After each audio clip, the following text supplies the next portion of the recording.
Hello, and welcome to another episode of Uncorked with Funny Wine Girl. This is Funny Wine Girl, aka Janine Luby, and we are on another week. I'm telling you, every week I feel like I say this. The weeks keep rolling along. I feel like things are moving quickly, which I guess is kind of good for those of us who don't love winter. Although I don't really mind it. But this week, I'm excited to have an artist. I mean, maybe she doesn't identify herself as an artist, but I think what she does is art form, and I think it's wonderful. And I especially love that what she does is a lot of it is focused here in Scranton, where I live. I am a very proud Scrantonian, been my whole life. And those of you who know me know that you've probably been like, all right, Janine, shut up already. I get on my soapbox about the area because I think there are so many talented people here. And today's guest is one of those really talented people. It's Luz Cabrales. And I met Luz. We were just talking before I hit record. Funny enough, I felt like I known her even before my friend Julie Esty mentioned her. Years ago, I did a book, which I really don't even bother promoting anymore because I feel like it's outdated. Way back when I was dating, it was called He's Not Prince Charming When, and I was meeting with local illustrators, people who could draw, and I actually met with Luce. She was a student at Marywood, a graduate student at the time, so we did confirm that was her. But more recently, and you've heard Julie. Julie has been a guest on the podcast at least twice, I think actually three times. Julie does a wonderful tour in the Dunmore Cemetery. She talks about local history. She was on last year around Valentine's Day sharing some really fun stories that were local of just romance, but with a little bit of drama, we could say. So Julie was actually the subject of a documentary recently, and she worked with Luce, who founded Scranton Films. So I can't wait to dive into all of that. So welcome. I'm so glad that you could join me this week. Oh, thank you so much for having me. This is great. Well, tell us a little bit, and I'll admit, I am not one of those people. It's funny. I know people who have podcasts and they send out like forms and applications to their guests and they do all this background work. Some could say I'm a little lazy, which I might be, but I also like to get to know my guests. Things I don't know about them, I like to kind of get to uncover them here because people, I want, the audience to hear as well. Tell us a little bit about yourself, your connection to the area, if you grew up here, just a little bit about your background. Oh, well, first of all, I think the way you're conducting the show is pretty cool. I mean, I actually like that, that you just said, introduce yourself, send me a link, and I didn't have to do much either. Because I like to talk, so kind of finding out things here and there is my thing. So I appreciate that. Uh, Oh, and cool. and as far as your question, just kind of how I came to this area. I'm not originally from Pennsylvania. I came here in 2007, January 2007 from California, and I had just finished my bachelor's, and I came here for graduate school. So I came here for Marywood, and that's where I got my master's of communication arts. And it sort of just led into when I graduated, staying in this area. I went to Phoenix. I went back to California, Texas, and then somewhere in the middle of nowhere in Pennsylvania. And then I came back to Scranton. And I just sort of made this my home here. I really, really love the people, and I love the community. So that's sort of in a nutshell, just the story of how I came to this area. So it was the schooling that brought you to Scranton. Can I ask, just because, as I mentioned in the intro, I'm one of those folks who is always, like, my whole life defending Scranton. And believe me, I know it's not without its flaws. We have a lot of work to do.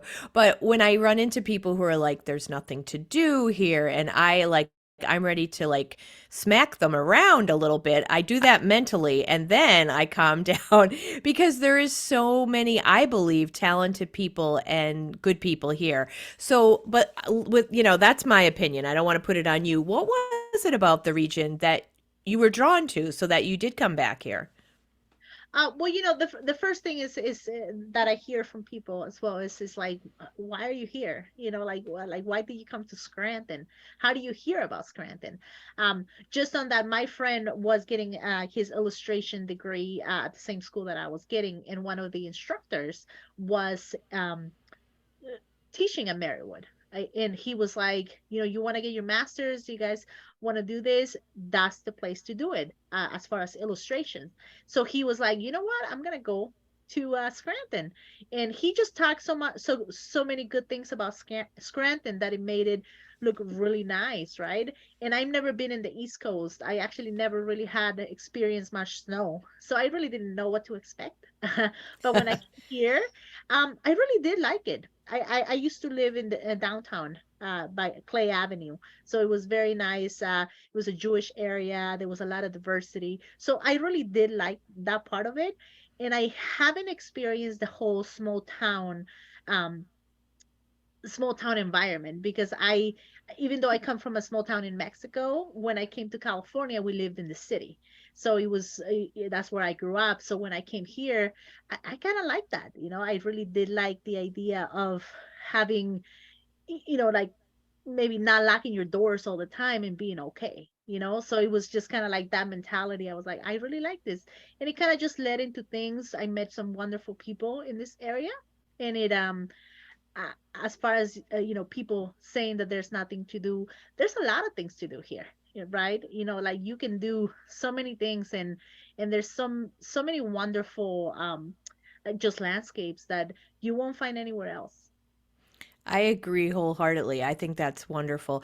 Let me ask you before we get into the Scranton films, do you find, and I know this because this is one of the criticisms, I guess, that's I guess fair for this area, that we are growing a little bit more in our diversity. I will admit, growing up, there was not a lot of diversity in the schools that I attended. I lived in North Scranton. I went to a Catholic high school. There was not a lot of diversity, and I think the city is changing. I mean, I certainly see changes. How do you feel about that? Do you think that I think we have work to do, but what's your take on the amount of diversity and how you feel that your experience is?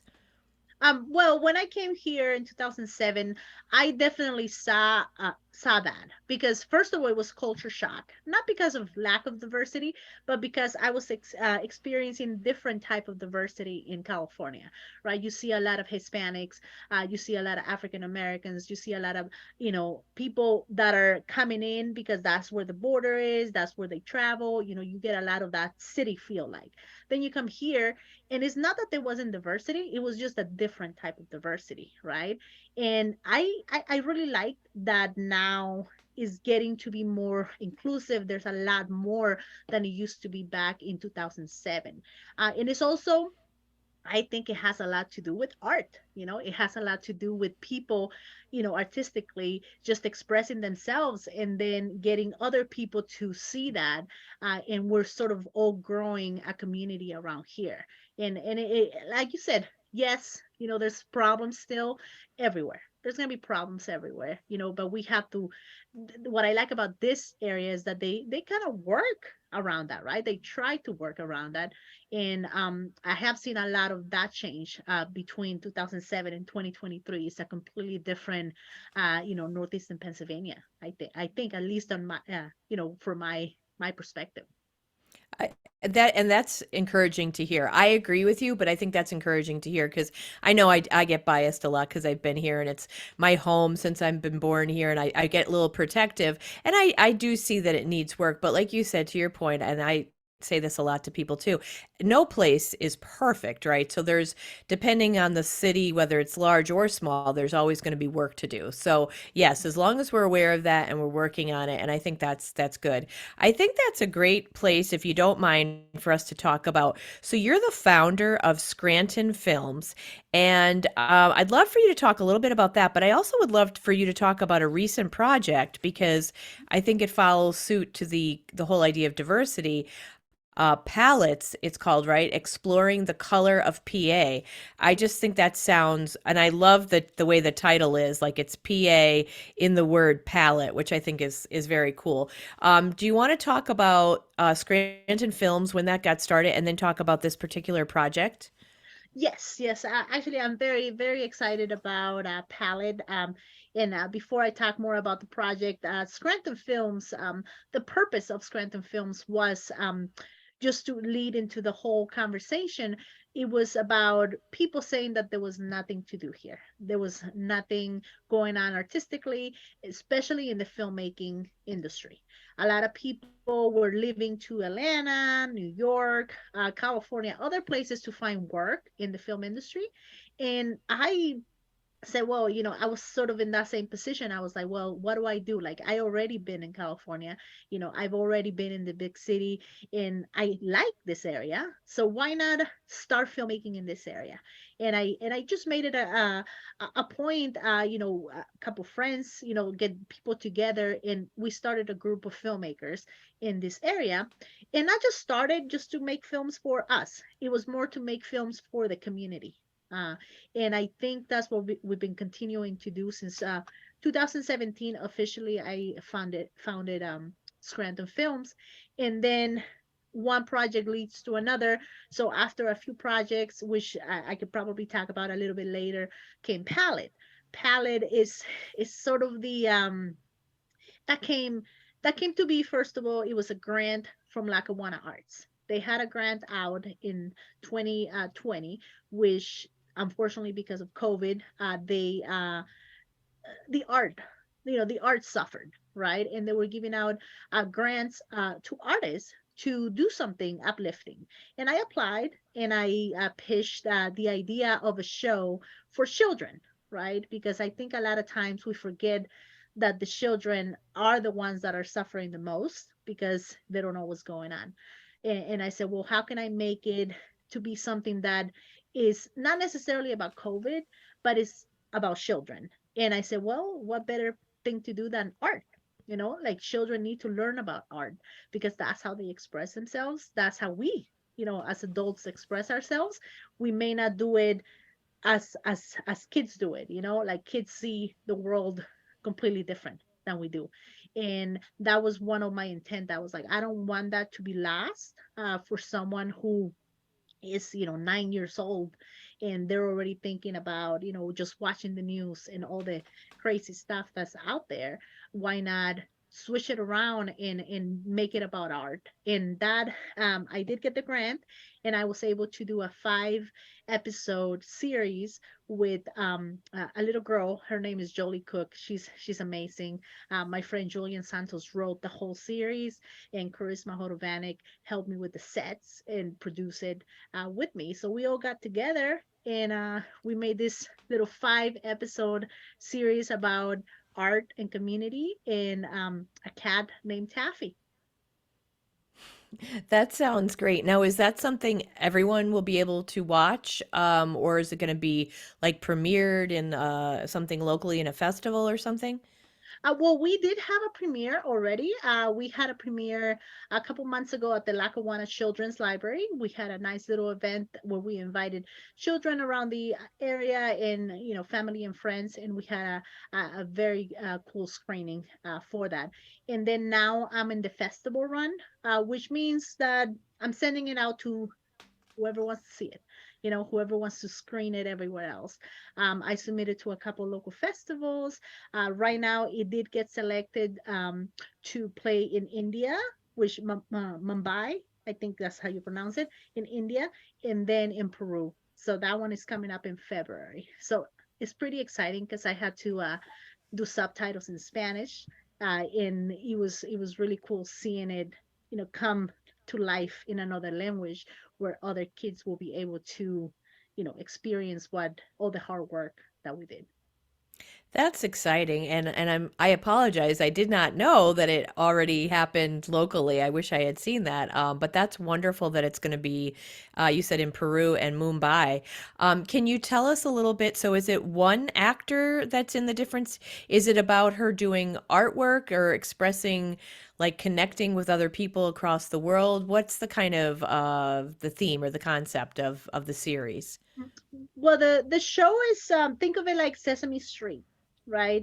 You have a show where this little girl, her name is Patty Pastel, and her cat Taffy Magenta, go around their neighborhood, which is Pallet, the city of Pallet, and they teach children how to do art, or what the primary colors are, what the secondary colors are, what texture is, what value is. So like all the elements of art, they get to learn, but they also get to learn it from other artists, and that's where the community of Scranton kind of came together and helped me with the product, because I had local artists showing off their skills. Like we have in the first episode, we have Sue Jenkins, which is from Marywood University. She's a professor. She's a wonderful artist, and we have other artists like Lakeisha Denson, who does photography in other episodes. So I combined the idea of having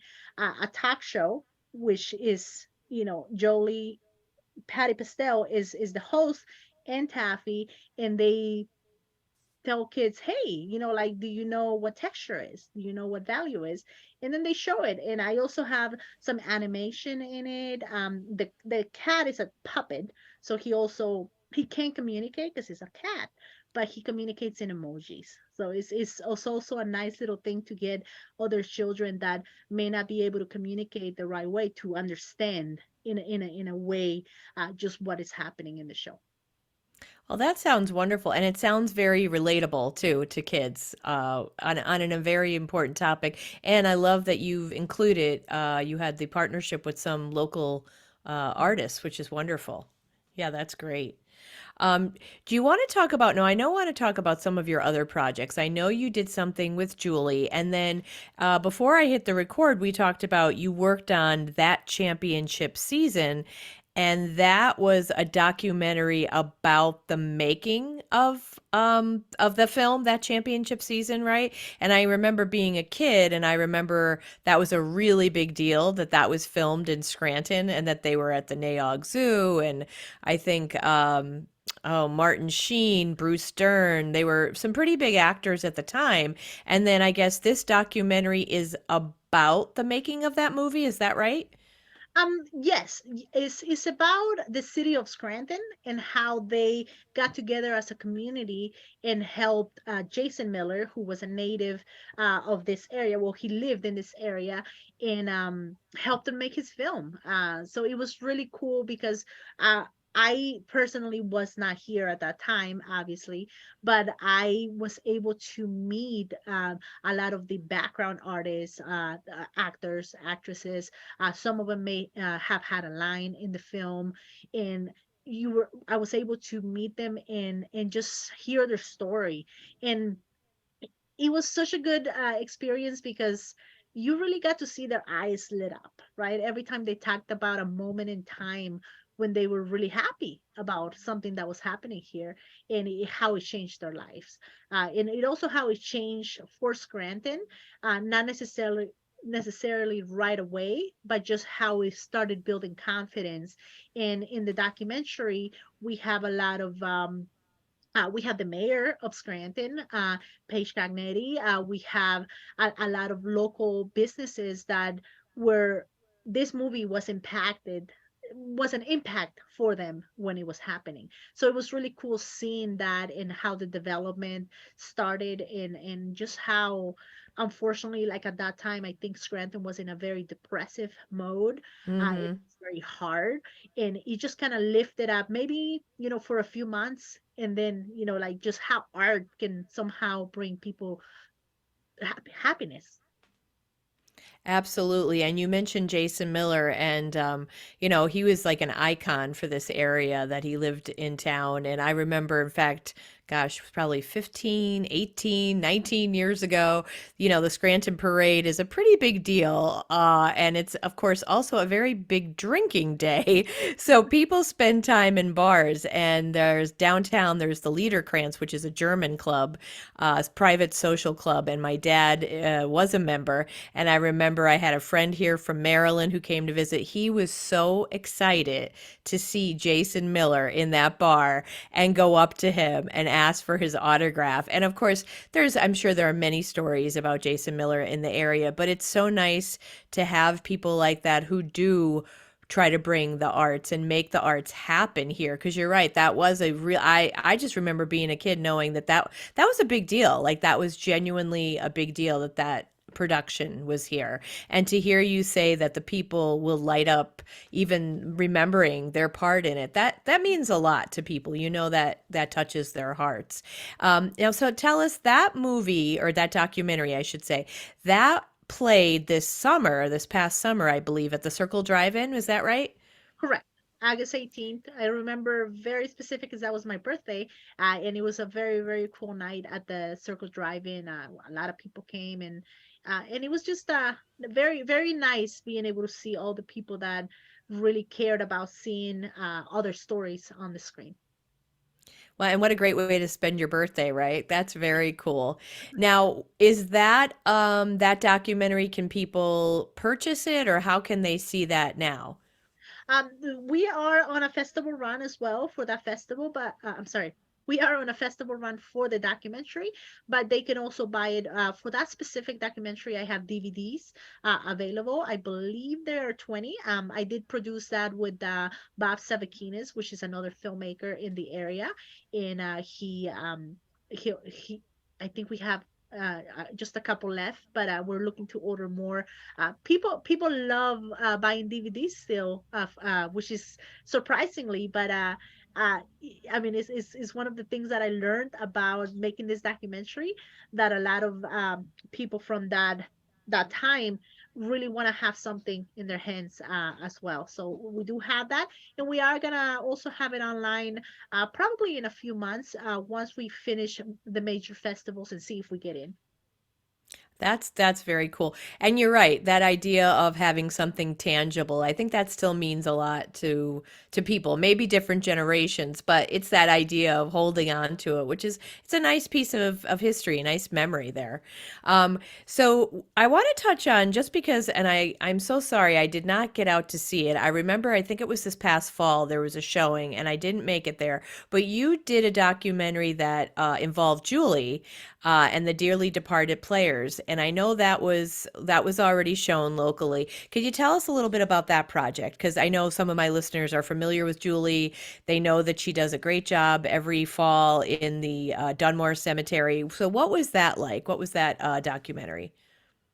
Oh my goodness. Where do I start? If you are familiar with Julie, you got to see this documentary. Like this documentary was is very dear to my heart just because when I came to Julie, I was just starting to get Scranton Films. I've been doing a lot of freelance work before, but this as part of Scranton Films was gonna be one of my major projects. But I didn't know if what it was gonna be. I saw what Julie was doing and with the dearly departed players, how she got like if not thousands of people during those weekends that she has the tours to come to the cemetery and see other people reenact stories from the dead. I was like, oh my God, like that's really cool. You know what I mean? Like that's pretty neat. So I wanted to get to know her and I contacted her and I said, hey, Julie, this is who I am. I just want to see what you do. I can do some promos for you. I just kind of want to grow Scranton Films and get to be part of the community. And she was like, of course, so she she let me into a world that I didn't know about, right? And it was just one of those things where I started to get to know her. And then I brought the camera, right? She let me record some of the things. Then I started seeing a story there and I was like, oh my goodness. I said, I think we have a documentary. So I told her about it. I said, let's just shoot as much as we can. And it was over a period of 2 years. And then COVID happened, right? And it was just like super sad not being able for her, not being able to do the tours. And for me, it was a time for me to tell a story. So now I had all this footage that I didn't know where the story was gonna go. And then I had new stuff, and I said, Julie, I said, let's just edit this, documentary and see what comes out of it. And the final product, I think came out very, very good. Not just because I did it, but because Julie was part of it, and she is a character. And when you see that, I hope you get to take on like why she actually does what you do, like why she actually does this and what, like, like why. and it was a very great good experience. Yeah, Julie, and if anyone who's listened, they know. And I mean, knowing her in person, we've done work together at the medical college as standardized patients. That's how I met Julie. She's always doing something. God love her. I see her, she crochets and she's making stuff and always doing different things. In fact, I'm going to reach out to her because she knows how to play the ukulele. And that's one of my goals for 2023. I bought a ukulele. So I need to reach out to her. But she does this. She has a love of history. She has a love for storytelling, and she's very funny. So when she portrays these characters, it is something that people in the region, I know, they love it and they love going out to see it. So it was nice.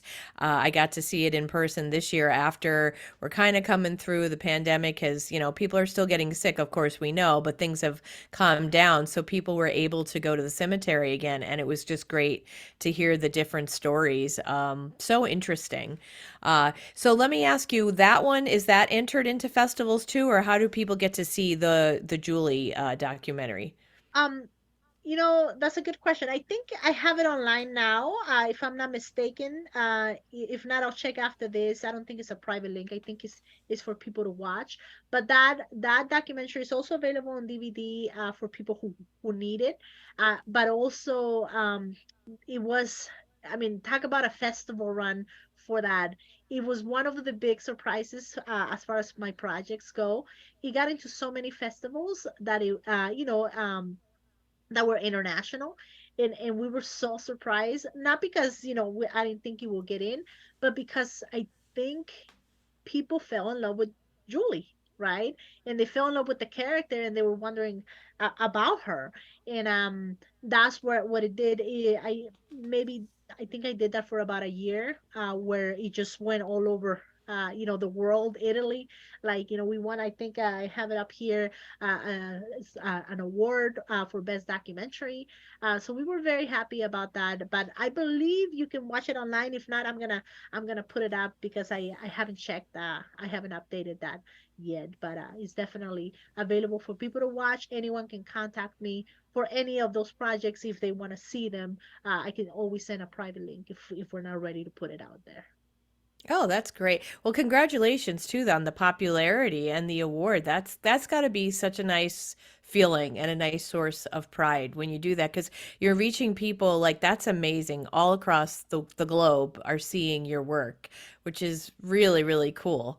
How do you know you were talking about Julie and you said, I think there's a story there. What would you say are some of your like your criteria or parameters when you see something, whether it's a location or an event or a person? What is it that goes off in your mind that you're like, I think this would make a good documentary or a good story? I think, it may sound a little cliche, but is the people, right? Is the personality of the subject. If it is, a person, is always, it's something that you want to watch and you want to keep watching. That's kind of how I see it. If you ever met Julie, if anyone watching has ever met Julie, she's a character, right? Will she fit in a film?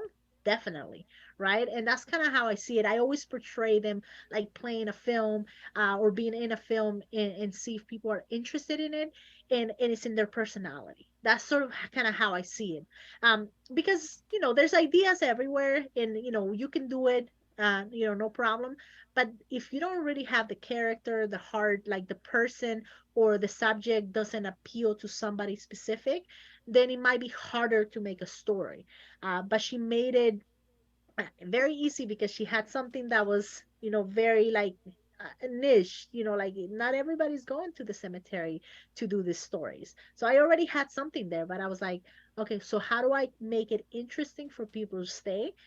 Once I heard her talk to her players, I was like, oh yeah, this is gonna be fun. What are some of your, or one of your, one or some, I should say, I don't want to limit it, your most favorite projects? And for whatever reason, for yourself personally, that was rewarding. What are some of your favorite things that you've worked on through the years?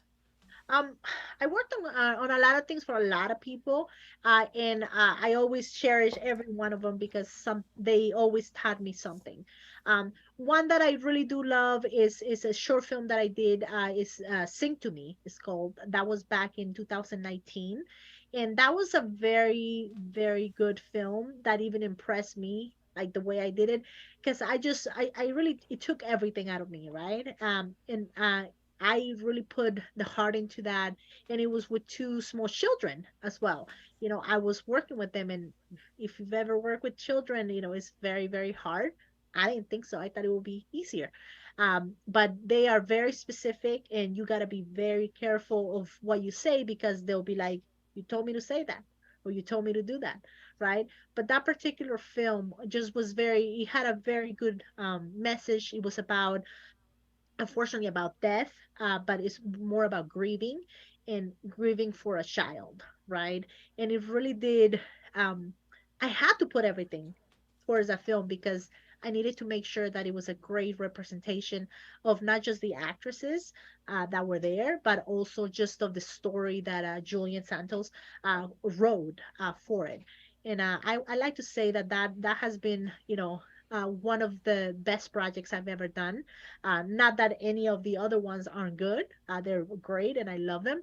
But that particular one, it just hit, I've never lost a mother. My mother's still alive, but the show was about losing a mother, right? And just how a child copes with that. So it was just very powerful. Now you mentioned Julian, and I believe you said he also wrote the your web series, right? The palettes, exploring the colors of PA. So obviously, you guys have a good rapport working together, and that's probably, I would imagine, in the arts, that's really important because you need that, right? You need someone who has a gift, and you obviously see something special in his stories that he writes. Would you say? Oh, yes. Well, let me tell you one thing. I have never ever written a film, a series, nothing. I am not a writer. I can tell you how to make the production. I can do the set design. I can do storyboards. I can make it happen visually, but and I can say, hey, maybe we should do this. I can tell you an idea, but I cannot write. Not that I can't write, but I cannot write like him. I cannot put dialogue together. I cannot put a story together like that. Just the way he does that, it takes a lot of it's a relationship, right? You have to be really good friends, and you have to be very honest of how things are, and be open to criticism, right? Not just constructive constructive criticism, and be able to share ideas. So Julian and I have a really good relationship like that, where we just kind of bounce ideas off, but it's mostly his ideas. And he just says, all right, give me about a week. And then he puts something together and on paper. And I'm like, oh my goodness. I'm like, that is exactly what I thought it would be. Or the opposite, I'll be like, oh my goodness, I never thought that's how the story would have been.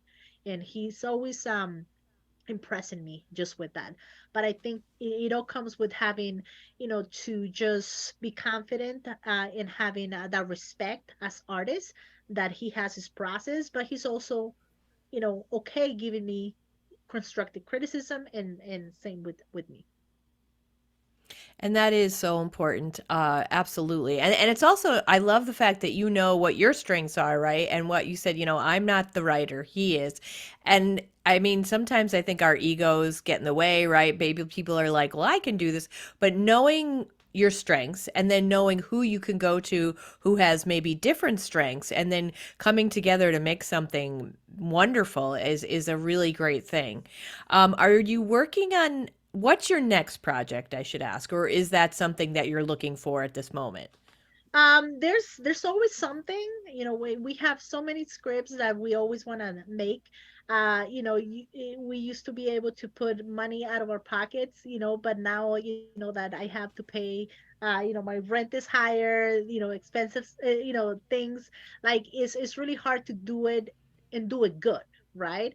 So a lot of times I have to apply for grants, on specific projects. In the next one, I'm actually very happy. There's a grant that I just received for another project that I'm working on. It's going to be sort of like a short film. slash live performance. So I'm looking forward for that one. And I'm also working on some other stories, like maybe like a horror film. I'm not 100% sure, um, but there's definitely a new project coming.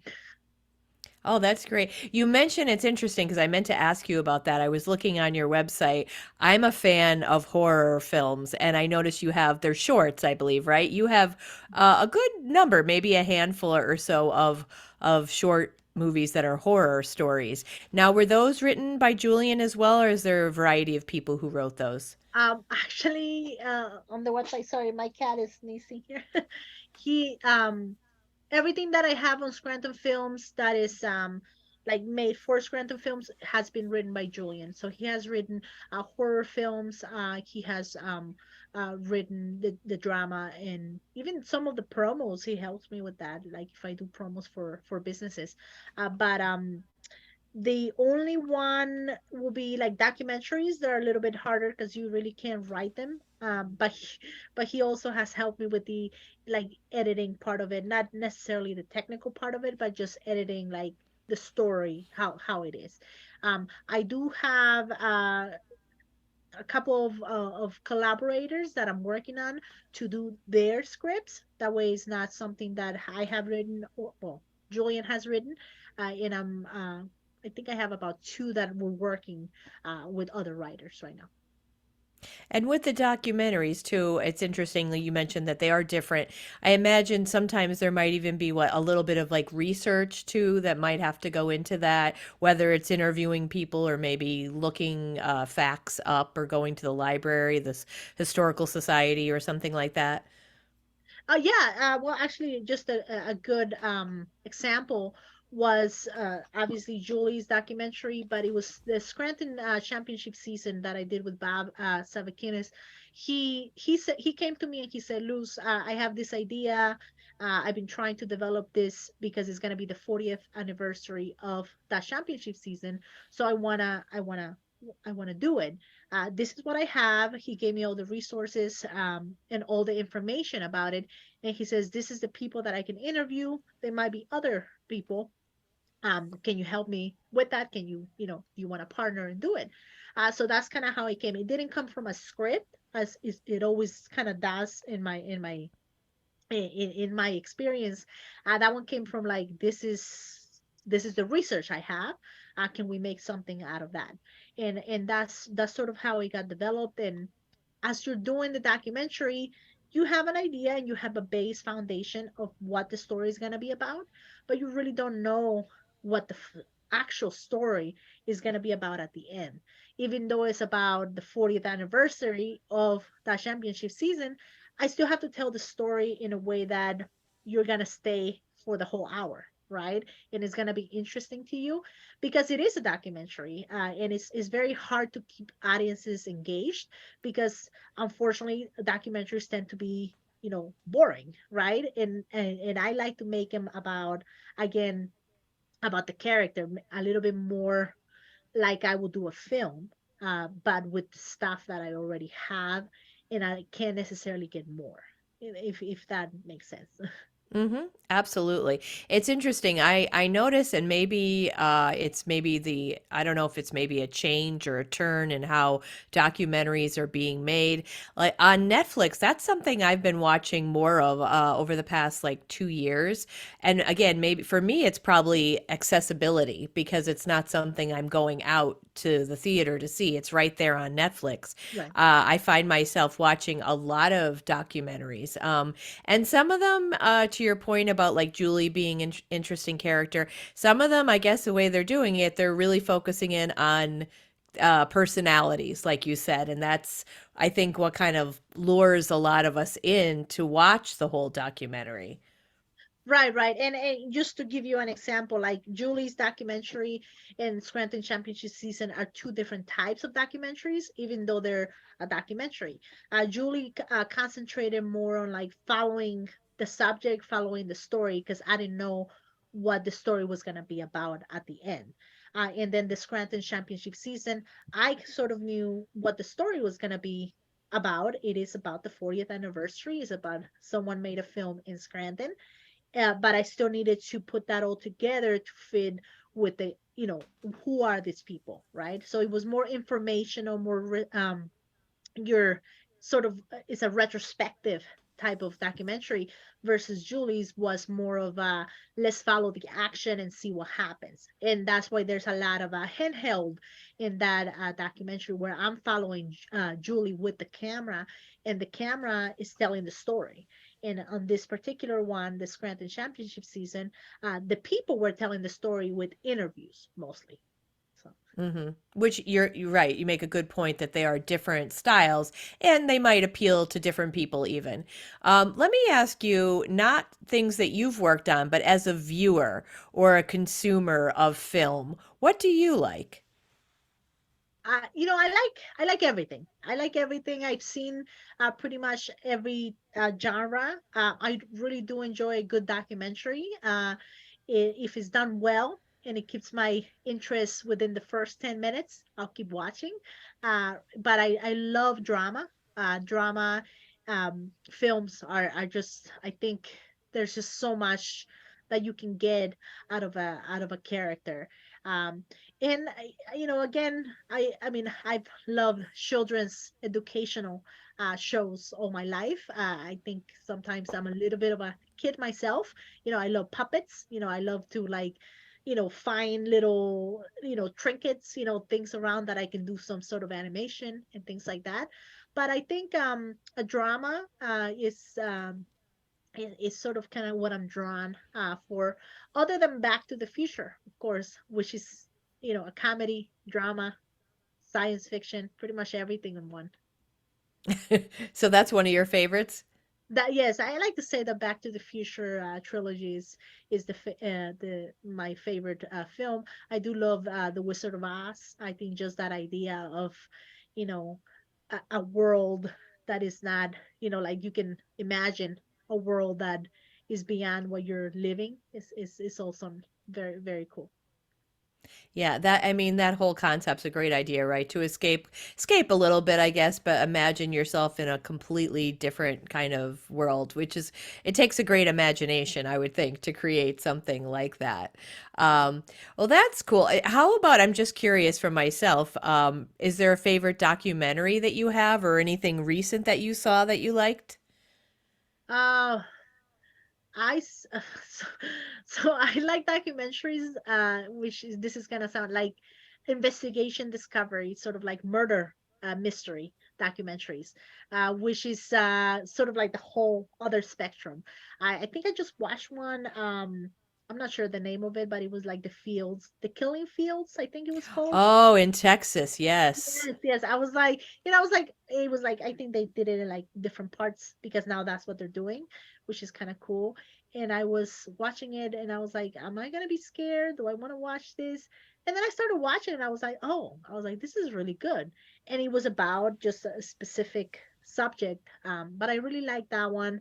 Um, I liked a couple others. Just there's so much content that I watched over the last month that I sometimes I forget, but some of them do stick like that particular one. That one I thought was really well done. That was interesting. I find that I don't know if you've noticed Ron Howard and Brian Grazer have been doing some documentaries. They did one about the Times Square killer that was like from the 70s or 80s, and that one was interesting. Well, of course, I mean, not that Ron Howard is any stranger to filmmaking, but the documentaries he's involved with that I've watched have been really good as well. Oh yeah, I gotta watch that. I think I saw one on Princess Diana. Uh, that's on, it might be HBO. It was the reason I kept watching was because there was no interviews. It was just audio and archival footage. And they told the story through the archival footage. And it was like I was like mind blown. I was like, oh my goodness. I was like, if I can become an editor like that, that's really good. So like if you ever have the chance, I think it's on HBO. I'm not sure the actual name of it, but it's about Princess Diana. But they tell the story through the archival, and it's just like, wow. So it's nice. Well, that's interesting. That brings up a question that I wasn't even thinking of until you said that.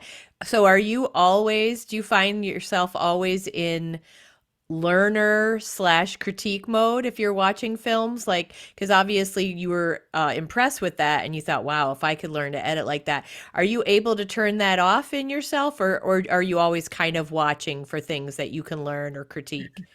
Unfortunately, it's one of the things I cannot turn off anymore. I just, I'm not necessarily critiquing, I'm just being impressed by what I see. Or being like, oh, like they've, like, or I see what they did there, or like, but in my head, but I try to enjoy it. And if it keeps my attention, that means they did an excellent job, because, that editor is the final person that puts the story together. So, um, that's kind of what I look for. Like, I'm like, oh, I was like, I didn't think you could do that. And so that's that. I can't turn it off, unfortunately, anymore. Well, and that probably has its pluses and minuses, right? Like you can't just escape, but at the same time, you're learning your craft, you're maybe even reaffirming things you do or things you know. So that's kind of cool too. My last question that I have for you, and then I'll ask you if there's anything you wanted to add. What would be your dream project? My dream project, a feature film, a drama feature film, just like very dramatic, not necessarily dramatic like the theater arts, just something that really gets to your heart, and maybe becomes a little bit of a classic, timeless story. A feature film, which yes, a feature film. No one in particular, like there's nothing, no subject matter or person in your mind at this moment that you could think of, or it would just be that type of film. Just that type of film. The way I like to do art, and like you said, yes, I do consider myself an artist. I just, as long as I keep making, right, and I keep making stuff that, is touching people in different ways that I never thought they could, or they could feel something that I intended in my edit, or in my directing. That's just priceless to me. Like, it's hard to say, because obviously I want to do a lot of things, but I think as long as I create things that are either uplifting, or making you scared if it's a horror film, and doing what the intention is, in you, in I'll be satisfied with that. That's hey, that sounds perfect because and that'll last you a long time too because that's you could do a lot of work. Yes. So that's all I wanted to ask you. I do want to direct people, and I'll put this in the notes for the podcast to Scranton Films so that you can learn more and check out some of the short things and some of there's a trailer that I checked out and it shows a nice sample of all your work. Is there anything else that we did not talk about that you'd like to talk about, or any points that you'd like to make that we didn't talk about, or something you'd like to reemphasize? Anything else that you'd want to say in closing? um just, Scranton Films is here, and it's me, and it's a couple of different filmmakers. We're here to make films, for people, not necessarily just films, like creative projects. So if you're an actor, you have a specific talent, we do have, also created, along with my friend Desiree Stalinsky, the Independent Film Creative Hub, which is a sort of like social network for independent filmmakers in the area, right? Where they can collaborate with other filmmakers. It's ourcreativehub.com, where they can go and just go out there, right? And that's what we're trying to do. Just collaborate. So just kind of like to tell people that if you're feeling like there's nothing around here, there is. It's so how you see it, right? Put yourself in the, in the instance of a child, where everything they see is like, they're impressed by everything when they're finding new things. See it that way around here, and you'll be surprised of all the things that you can really accomplish, just by getting out of your shell, and also just by being open to other artists' input. If you're a creative, or if you're, want to see more content, just supporting those local artists around the area. That's really well said. That's great. So I will put that in the show notes and when I promote the podcast, a link so that people can go there and check it out. So definitely artists who are looking to collaborate, check you out and check out this creative hub, right? That's Right. wonderful. Yeah, that's great. And I think that is so important too, especially in this area, that it shouldn't be a factor of competition or feeling threatened. It's about working together to uplift one another and then the end result create beautiful art that helps the region and the people around us. Mhm. Yes, I love to surround myself with people that know more than me. So definitely that way I can learn from them. So I want to do that. And if you're the same way, then, definitely just look at the website and see. I did want to make a point on Palette. We have a little screening coming up. I forgot to mention it when we were talking about that. If you want to know about that. Oh, absolutely. Yes. We're having a Scranton Talks, which is part of the Creative Hub, is a little talk show where we're bringing in Jolie Cook, who's the actress of the show, Taffy and Artie, the puppets. They're gonna be talking about just sort of their experience with Palette, but we're also going to show an episode of the show at the end of that. And that is on February 25th. And it's if you go to Scranton Films, you'll be able to see the link. And it's just online, so anyone can watch. So if you have children at home that you may want them to, look at art show and something fun, I definitely recommend that. And also, you get to support local talent, which, local young talent that are really doing really cool stuff around here. Those kids around here, they're very talented, so we have to support them. That's great. And the date again, I'm sorry, February 25th, was it? Oh yes, Saturday, February 25th, and it's an online event around 7:15 p.m. So you should be home by then, with some pizza, popcorn, and just watch the show. Oh, that's great. Yeah, no, absolutely. And I'll put that in the notes as well to remind people to check it out. That's a really cool opportunity. And they don't even have to leave home, right? They can sit in their jammies. Right, and it will be playing there for a couple of weeks. So if you miss it, don't feel bad. You can watch the show, after. Oh, great. That's wonderful. All right. Well, anything else that you thought of before we're in closing? I just want to make sure that you cover everything that we wanted to cover. No, I think just thank you for this opportunity. I think what you're doing is also great. Just spotlighting people that are doing stuff around here. This definitely helps me reach other filmmakers, other artists, but it also helps me just get better at speaking on camera. Oh, well, you did great. So, and I apologize to whoever's listening.